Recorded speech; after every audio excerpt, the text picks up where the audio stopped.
Earth's destruction was minutes away as a massive Voth spaceship materialized over Washington, D.C., ready to rain death on the pathetic, primitive American city. Deep beneath the Pentagon, General Thompson looked up from his classified dossier at Nathan Coleman, former Marine Raider turned CIA operator. "The fucking bug-eyed alien motherfuckers will wipe us out, Coleman. They transmitted a final message saying America is Earth's weakest country. Backwater savages, they called us." "That's bullshit propaganda. Show me the briefing again." Nathan grabbed the file, quickly scanning. The Voth studied Earth for centuries, detailed cultural profiles, military capabilities, tech-level assessments, all severely underestimating America and the human spirit. Dr. Reeves rushed in. "My xenobiology team finished translating the hidden threat. The Voth fleet arrives in 1 hour. We must send a delegation to their ship immediately, or they'll initiate a full invasion." "Those slimy tentacle-dick bastards. Coleman, you're our best shot. You know their language from that classified op. It's batshit crazy, but you need to head up there. Fucking stall them. We're scrambling the nukes now, but need time." Nathan cracked his knuckles. "I'll show them exactly how tough we primitive American savages are. They want a delegation? They're damn well gonna get one." He grabbed his gear, dashing to the roof where a helicopter waited.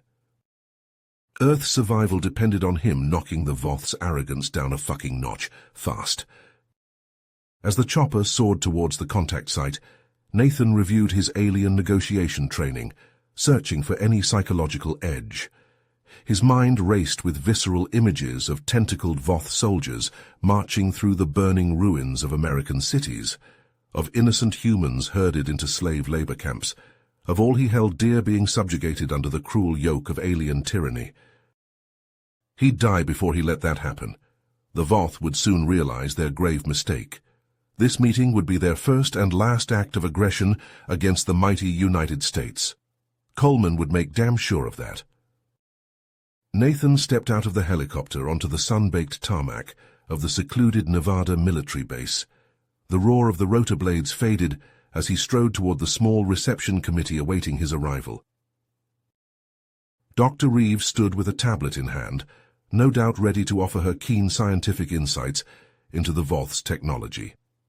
Captain Sarah Novak, looking crisp in her Air Force uniform, had a steely gaze that spoke to her experience with advanced aerospace systems, and Lieutenant Michael Chen, the linguistics expert, greeted Nathan with a curt nod, his skills in alien languages sure to prove invaluable. Colonel David Russo, the base commander, stepped forward to brief the team. "The Voth delegation arrived an hour ago. They're waiting in Hangar 18. I gotta warn you, their leader is a real piece of work. Goes by the name Sirius. He's been talking a lot of smack about our primitive tech and laughing off America's military might." Nathan's jaw tightened. The arrogant bastards, they had no idea what they were in for. As the team approached the hangar, a sense of unease prickled at the back of Nathan's neck.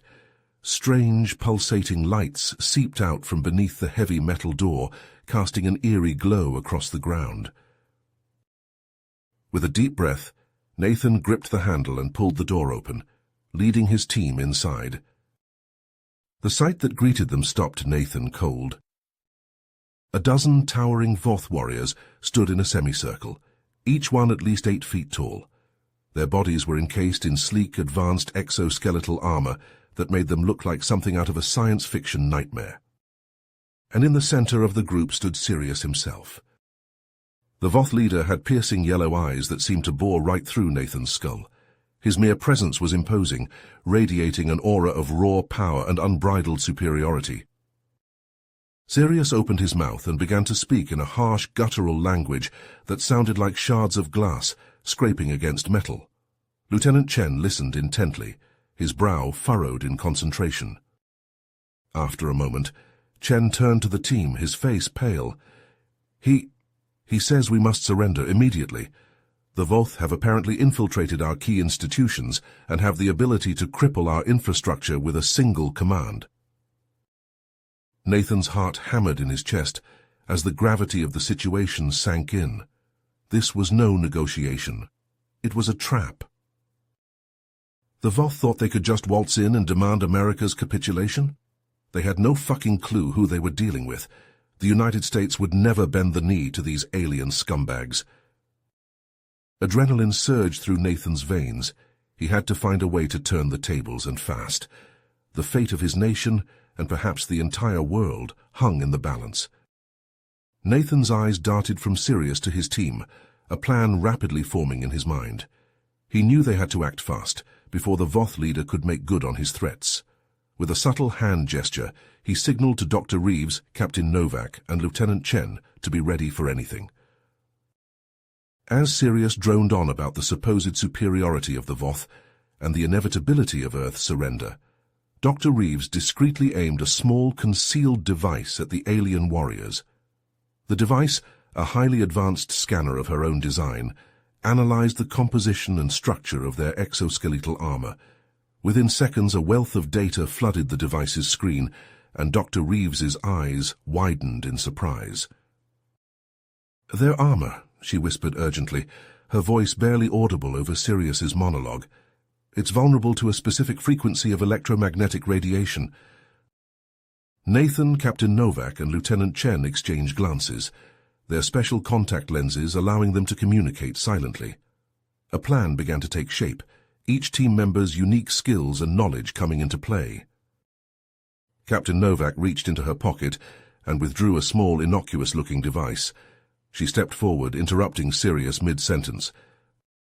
"If I may," she said, her voice calm and confident, "I'd like to demonstrate a piece of our technology, a holographic projector capable of creating incredibly realistic 3D images." Sirius paused, his yellow eyes narrowing in suspicion. "Very well," he growled, "but make it quick." Captain Novak held out the device, a smile playing at the corners of her mouth. "If you'd just take a closer look," she said, offering it to the Voth leader. As Sirius reached out to take the device, Nathan gave a barely perceptible nod. Captain Novak's thumb brushed over a hidden button, and the device emitted a powerful electromagnetic pulse targeted directly at the Voth warrior's armor. The effect was instantaneous. The warriors staggered, their armor sparking and sizzling as the EMP rendered it useless. They stumbled, disoriented and vulnerable, their imposing presence diminished in an instant. Nathan and his team sprang into action, moving with practiced efficiency. Lieutenant Chen, drawing upon his extensive knowledge of Voth physiology, targeted pressure points and nerve clusters, neutralizing the aliens with swift, precise strikes. Dr. Reeves and Captain Novak provided support, ensuring that the warriors were subdued without any loss of life. In a matter of moments, the once formidable Voth delegation lay incapacitated on the hangar floor, their leader, Sirius, the only one still conscious. He struggled to his feet, his face contorted with rage and humiliation. "You fools," he spat, his voice dripping with venom. "You think you've won? We have a ship in orbit, ready to rain destruction upon your pathetic nation. If our demands are not met, America will burn." Nathan stepped forward, his eyes locked on Sirius. "You've underestimated us," he said, his voice low and dangerous. "You thought you knew everything about our capabilities, our resolve, but you were wrong." He glanced at his team, a plan already forming in his mind. "We're going to use your own technology against you," he said, a grim smile tugging at his lips. "We'll infiltrate your ship and launch a counterattack, one you'll never see coming."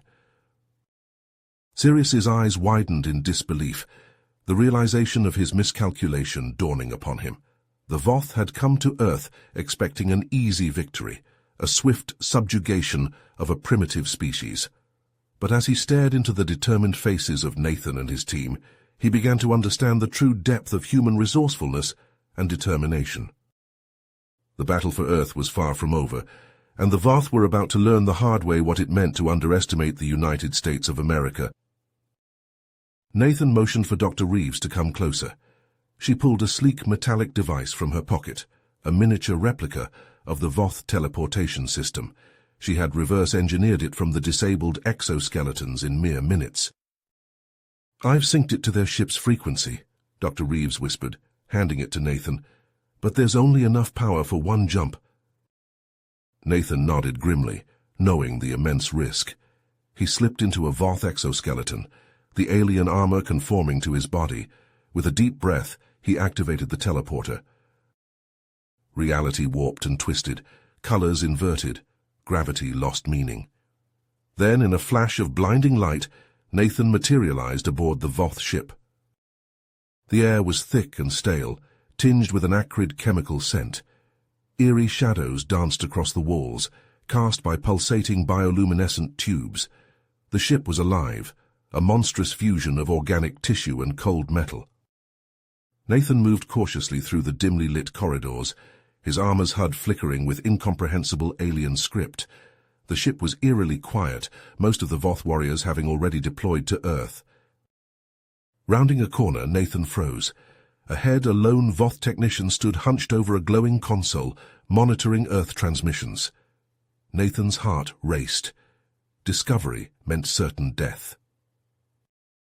He activated his suit's comlink. "Chen, I need you to talk me through this." Lieutenant Chen's voice crackled in his ear, quickly instructing Nathan in the guttural Voth language. Nathan approached the technician, the alien words feeling harsh and unnatural in his mouth. The technician spun around, eyes wide with surprise. Nathan continued speaking, the armor distorting his voice into a metallic rasp. He was Voth security, sent to check on the power core. The technician relaxed slightly, gesturing down a branching corridor before turning back to his console. Nathan released a slow breath. The ruse had worked.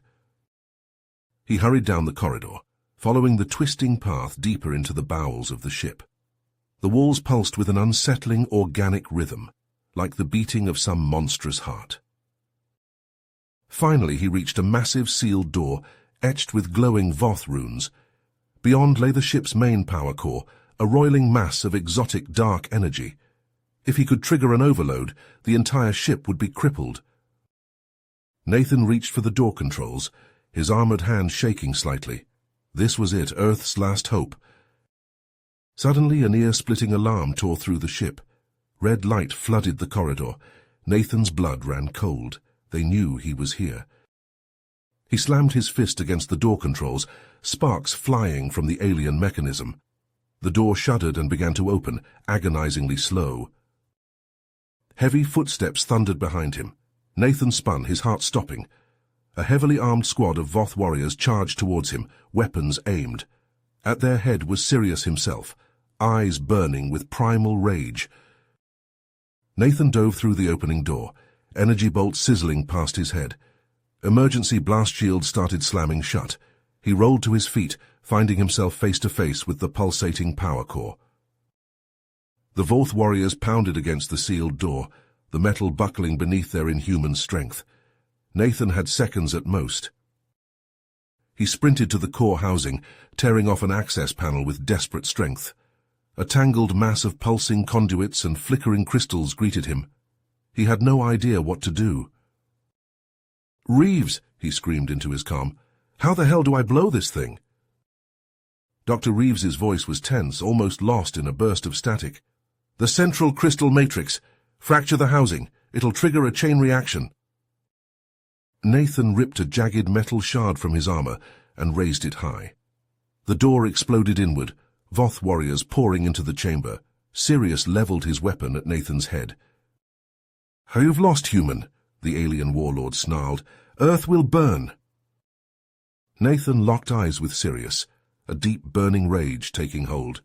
Not today. He brought the metal shard down, shattering the crystal housing. The core convulsed, cracks of searing white light splitting its surface. A rising, unearthly wail shook the chamber. Sirius's eyes widened in shock and horror. Nathan braced himself as a blinding flash consumed everything. The ship bucked and heaved as explosions tore through its structure. Gravity failed, the world tumbling into chaos. Somewhere amidst the maelstrom, Nathan felt a strong hand close around his arm. Then darkness claimed him. Nathan locked eyes with Sirius across the pulsing power core, his armored hand gripping the jagged metal shard. Sweat beaded on his brow inside the alien helmet. "You think destroying this ship will stop us?" Sirius snarled.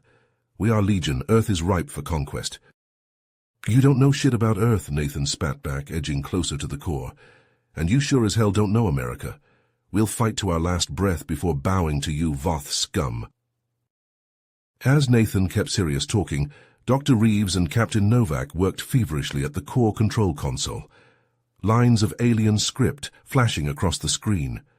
Lieutenant Chen took up position by the shattered door, rifle aimed steady at the Voth warriors. So you're only delaying the inevitable, Sirius growled. When our armada arrives, your cities will burn. Your people will be slaves. This is your last chance to surrender.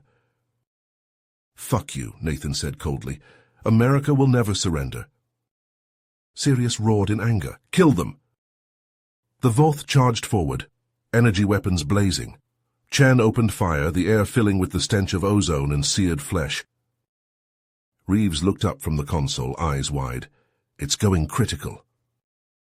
The core shuddered and convulsed, glowing cracks spreading across its surface. A rising, otherworldly wail filled the chamber. The Voth froze in place, Sirius's eyes going wide. No, no! A massive shockwave ripped through the ship, throwing warriors off their feet. Conduits burst. Consoles exploded in showers of sparks. The escape pods, Sirius bellowed. The Voth turned and fled, trampling each other in their desperation to escape the doomed ship. Nathan grabbed his team, huddling close as Reeves activated the Voth teleporter with shaking hands.